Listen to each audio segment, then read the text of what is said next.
sir. Yes, doc. Yes. Okay, so this time we focus on module number 3, no? Let's focus on governance, e-government initiative and projects, no?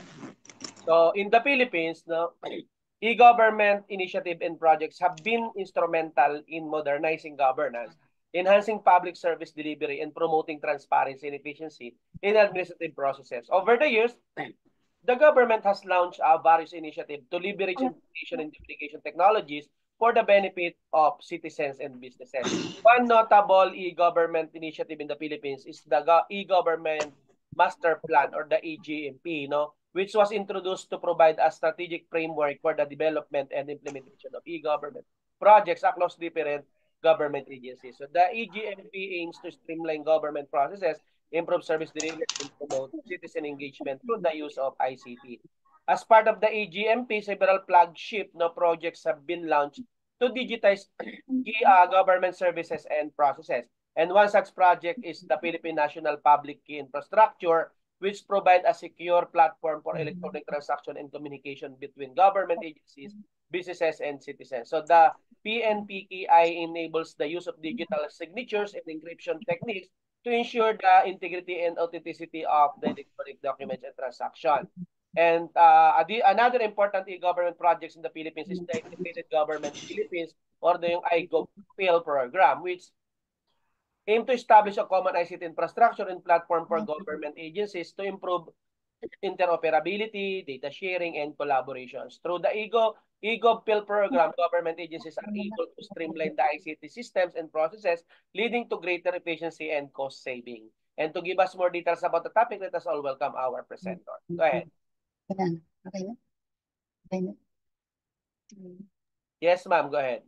Okay na po, sir. Nakikita na po. Yes, ma'am. Go ahead. Ay, okay, okay po. Okay po. Magandang hapon po sa lahat. Magandang hapon, Doc and classmates. My report is all about e-government initiatives and projects. So, table of contents. So ito po yung ating mga i-discuss ngayon. Introduction, benefits of digital, government services, e-government examples, the e-government development project, project motivation, assessment of existing government projects in the Philippines, case studies of successful e-governance implementations, identifying key stakeholders and their roles in e-governance initiatives and their references. Okay, next. As introduction, the delivery of services within the government as well as between the government and the general public by utilizing information and communication technology is what is referred to as digital government services, which is also referred to as e-government. The filling out of tax returns, the renewal of driver's license, and the application for pet license are all examples of common digital services. Digital versions of virtually every form of service given by the government are now available. Then historically, the provision of governmental services has been carried out in a person by separate agencies situated in variety of places and frequently via paper forms. The delivery of information and services to citizens at any time, in any location, and via any platform or device is made possible for the government. Next, let's go to the benefits of digital government services. So ano-ano po itong mga benefits na nakukuha po natin dito? E-governance. Number one, better online user experiences for citizens. Okay. Number two, internal efficiency and productivity. Then less burden on IT when delivered with cloud-based technologies. Then better collaboration among departments. Then reduce labor costs. And then more innovations. Next.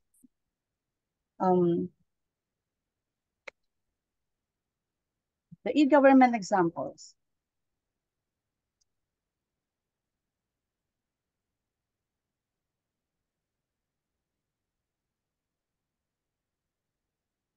Lang po.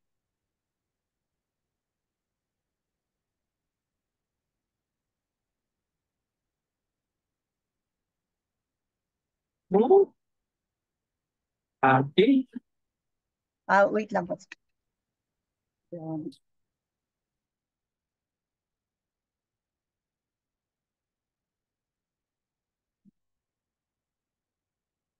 Interorganizational I/O services development in Swedish public sector was the topic of the development project that was researched and investigated. The goal of this project was to create a centralized online resource for managing all aspects of the driver's license. The purpose of this development project was first conceived as a dual goal, one of improving citizen benefits and one of the increasing agency internal efficiency, for example, concerns driving license errors in the internal processes of the agencies. This is similar to the approach taken by many other government efforts. One of the primary goals of the development project was to provide outcomes that had a clear and strict focus on the provision of I/O services. This was done with the intention of reducing the degree to which residents would feel and be affected by ambiguous responsibility divisions between various systems. Consumption tsaka yung current use. You have the project motivation.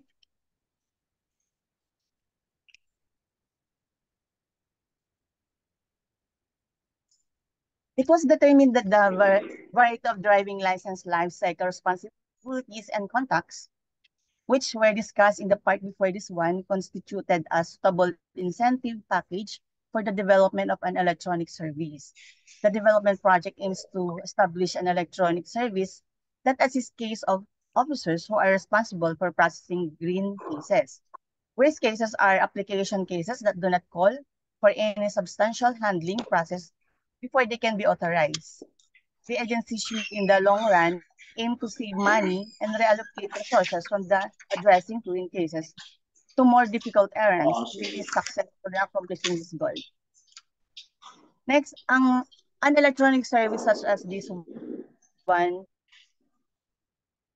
also offer the possibility across the country and across the 21 countries. The agencies had very high standards for the quality of the information that was submitted by the general public. When filling out the application for our clients for a driver's license using an online services, makes it possible to perform an automatic check on the data to ensure that it is of a high quality and that is complete. Another advantage of using an e-service is the proper storage. It means that citizens will no longer have to waste time trying to figure out whose board is the appropriate one for Magkano them. yung 5,000? So, what's the assessment of the lang. Government projects? 4840. 4840 plus electronic business permits and licensing system, or the EBPLS, is an online platform that facilitates business registration and permits processing. It aims to streamline the business registration process and reduce bureaucratic red tape. Overall, the EBPLS has been successful in improving the ease of doing business in the Philippines, making it more efficient for entrepreneurs to start and operate businesses. So yun po sa EBPLS. Next is Electronic Tax Filing and Payment System, EFPS.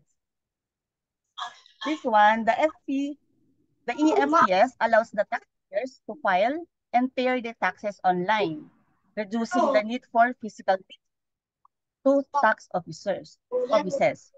This project has been effective in increasing compliance and convenience for taxpayers. It has also helped in improving tax collection and transparency in tax administration. Next, PhilHealth Member Portal. The Philippines Health Insurance Corporation, or the PhilHealth Member Portal, enables the PhilHealth members to access their accounts, check contributions, and access relevant health information online. This project has improved convenience for members and enhanced transparency in managing their healthcare benefits. Next, Open Data Philippines. What is Open Data Philippines? The Open Data Philippines initiative provides a centralized platform for sharing government data sets with the public. It promotes transparency, accountability, and data-driven decision-making. While progress in opening up data, there is still room for improvement in terms of data. Next is online government procurement system or PhilGEPS. What is PhilGEPS? PhilGEPS is an e-procurement platform that allows government agencies to conduct procurement activities online. It aims to promote transparency and efficiency in government procurement processes. The platform has facilitated the participation of more suppliers, leading to more competitive bidding and better value for taxpayers' money. Next is the national IT system. So which is in our company or in our agency ay halos lahat na ng QC resident nagkakaroon na ng national ID. So open na rin po sa aming opisina o sa aming ahensya ng national ID system. So what is the PhilSys?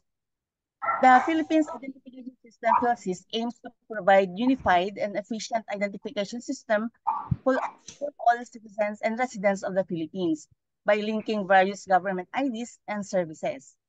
PhilSys seeks to simplify transactions and improve access to government services. However, the full implementation of PhilSys was still underway as of my last update, and its overall impact was yet to be fully assessed. Next, e-justice. What is e-justice? The e-justice system aims to digitize court processes and case management, reducing paperwork and promoting efficiency in the judicial system. While the project has shown promise, challenges related to interoperability and data standardization between different courts needs to be addressed for its full realization. It is important to note that the assessment of these e-government projects may have evolved since their last update, and there may have been new developments and implementations in the interviewing time. The success of e-government projects depends on various factors, including sustained funding, effective implementation, user adoption, and continuous evaluation and improvement based on feedback and changing needs. Next, we have the case studies of successful e-governance governance implementation.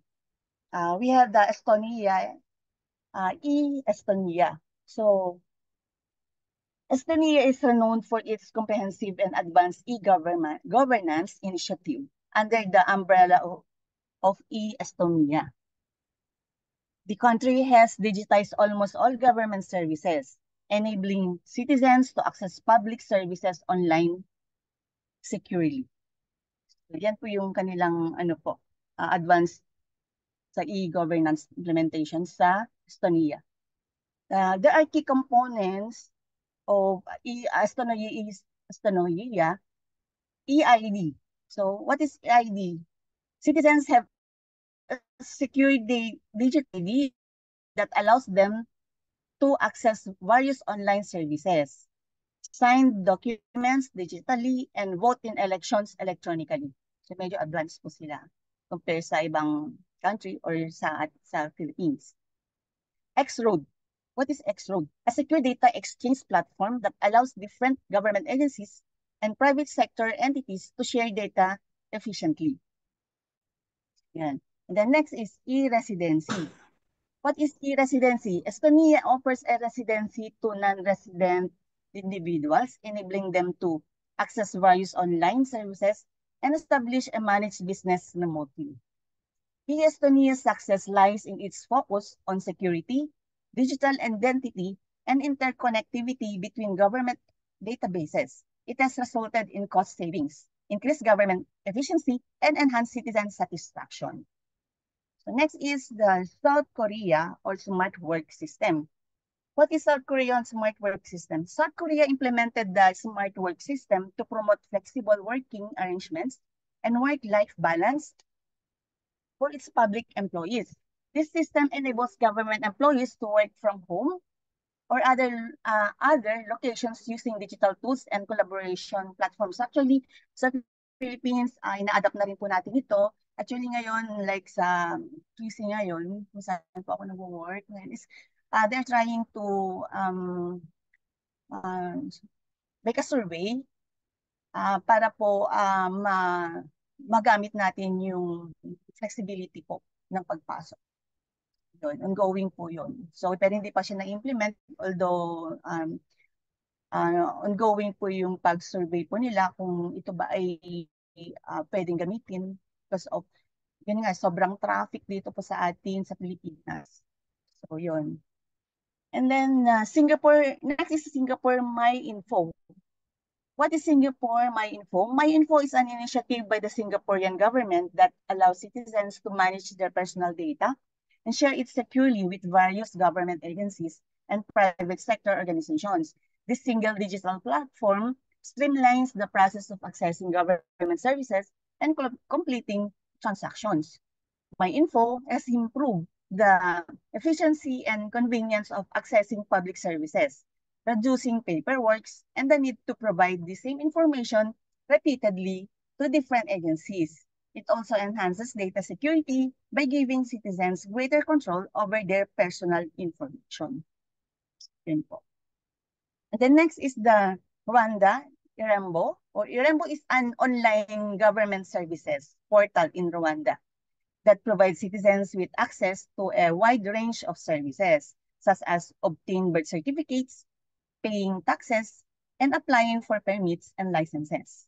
Irembo has simplified service delivery, reduced burdens, and improved transparency. It assigned a unique 12-digit identity number to its citizen, linking it to their biometric and demographic data. So, yun po. Then, next.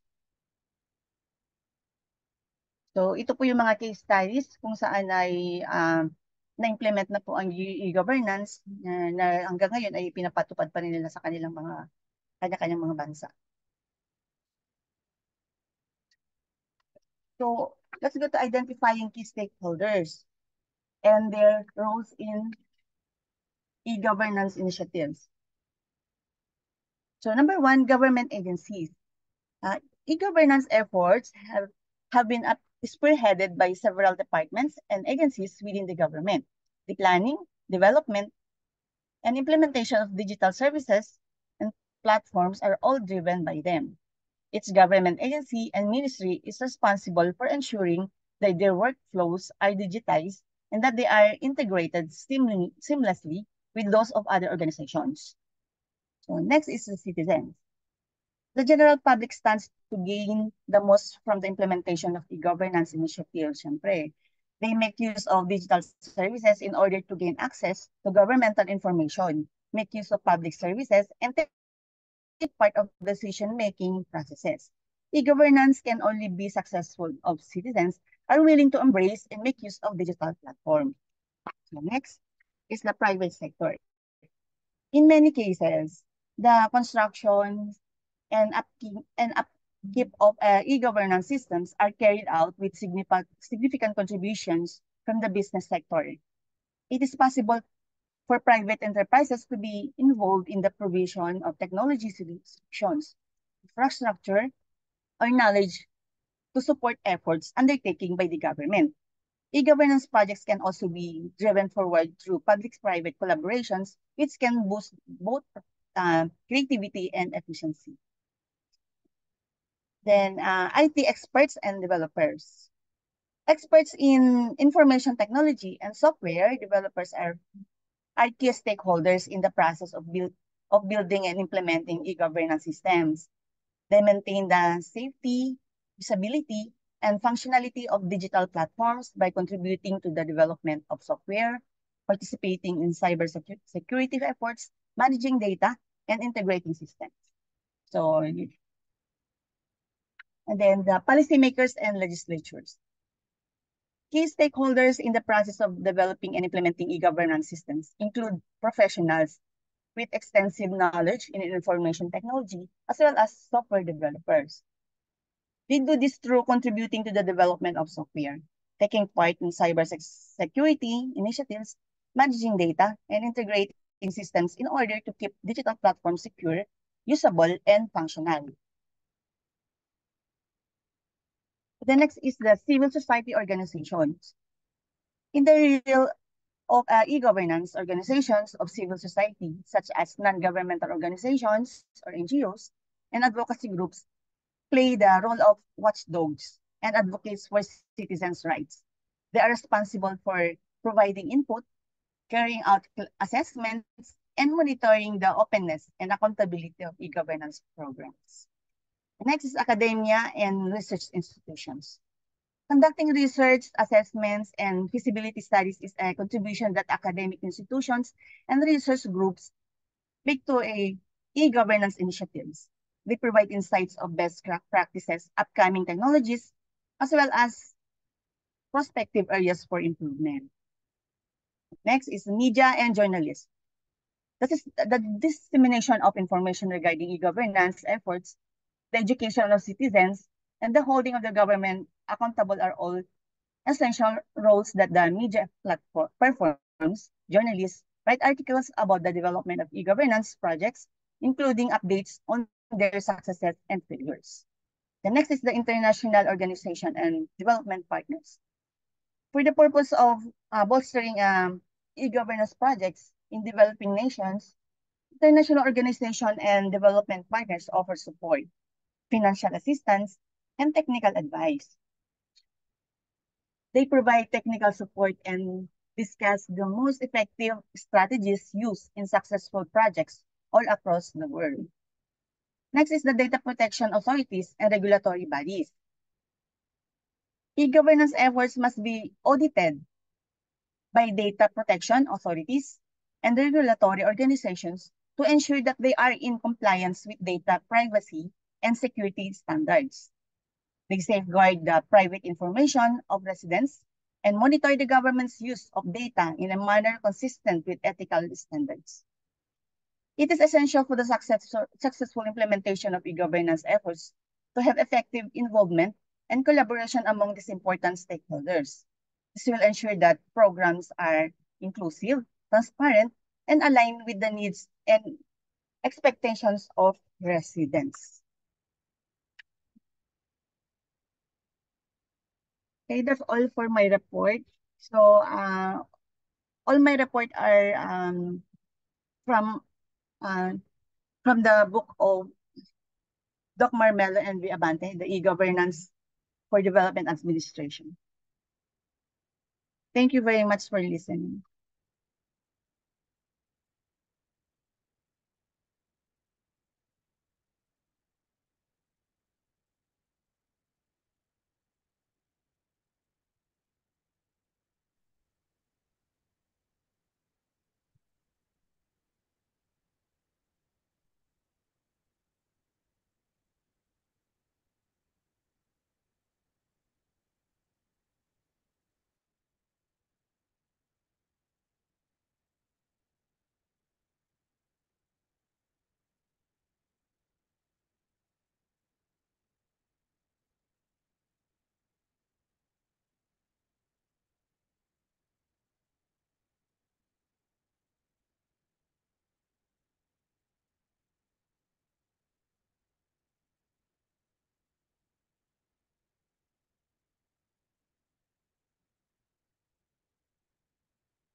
Good afternoon, classmates.